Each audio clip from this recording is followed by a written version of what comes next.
More than 180 people confirmed dead at this hour and hundreds still missing as a result of Hurricane Helene and its aftermath. It's now the second deadliest hurricane to hit the U.S. mainland in the last 50 years. There are federal agents and federal aid on the ground and working their way in as quickly as possible. That help, of course, going to be needed for a very long time in some areas, that it's not months but years to clean up after this storm. People across western North Carolina are dealing with damaged roads, cell phone and internet outages, and more than 1.2 million customers at this time are without power, making it difficult to communicate, of course, with family member and friends, and it could take weeks to restore that power.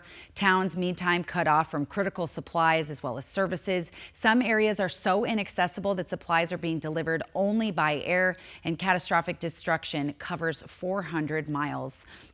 We know there's a lot of efforts in place right now, and joining me via Zoom is Cody Walker, the executive director of Reach Out Worldwide. Now, this foundation was started by his brother, the late Paul Walker, after the Haiti earthquake back in 2010, excuse me. So, Cody, I know that you're keeping it going.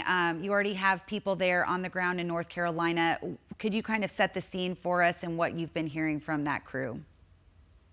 Yeah, absolutely. Thank you for having me, Sure. first and foremost. As was said, this is the largest hurricane and disaster that we've had since I believe it's Katrina, the last 50 years. It's devastating. We've been doing this, putting boots on the ground for almost 15 years now. We've seen a lot of devastation from hurricanes, but this one is really, really bad. Specifically, our team has been operating in Asheville, North Carolina. At this point, it's estimated to be between 40 and maybe even 50 people that have passed away in that part of the country. But yeah, it's as you said, it's something that's gonna take not months but years to rebuild, and some things just frankly aren't gonna be the same again. And certainly, and when crews arrive there, what is priority number one? Because it can be incredibly difficult to navigate when there's no accessibility to get to these vulnerable people, the survivors of this storm. So what is priority number one when you arrive? Yeah, so our team has actually been on the ground there since Friday, the 27th of September. And we what we do is we get volunteers in there and we force multiply with the local resources. We augment local resources, we force multiply, we figure out what the needs are, and we assist them where needed. The first few days are always going to be more search and rescue. Lives are more important than property, obviously. So we want to get in there and we want to help locate family members that people are worried about that haven't been able to check in. But these ordeals are very dynamic. They change hour to hour. We are now moving more into the recovery phase of the disaster. In Asheville, North Carolina, a big problem is not necessarily just the trees that have fallen and blocked roadways, it's the landslides that have completely locked people in.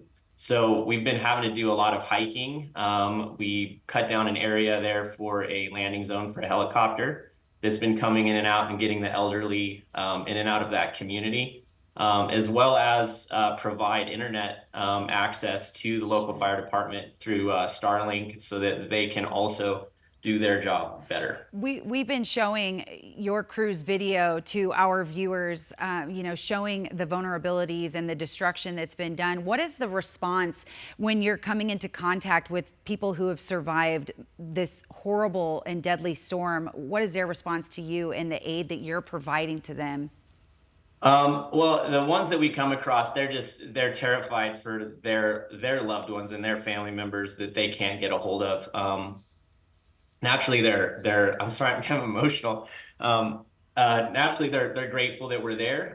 We've been working very closely with the Reems Creek Fire Department specifically there, who have been wonderful, the fire chief, everybody. We've been able to just help each other out. They're spread very thin right now, as is everybody who's going through this. This is a widespread disaster, and they're just grateful for the help that we're able to provide. Absolutely. Well, we appreciate you taking a moment to share with us, the legacy that you've carried on for your brother, and it is very emotional, so rightfully so to get that way. And is there anything else that our viewers can do to further your mission? Yeah, we're always looking for volunteers. There's a lot of things to do. As I mentioned, these are dynamic. There's going to be multiple phases to this mission. As we go through the recovery efforts and then rebuild. So anybody who's interested and would like to get involved, we have positions for skilled and non-skilled volunteers. They can get a hold of us with responders at row.org. You can also check out the website, row.org, as well, to learn how you can get involved. And if you're physically unable to get involved, that's fine. There's still a lot of other things that you can do.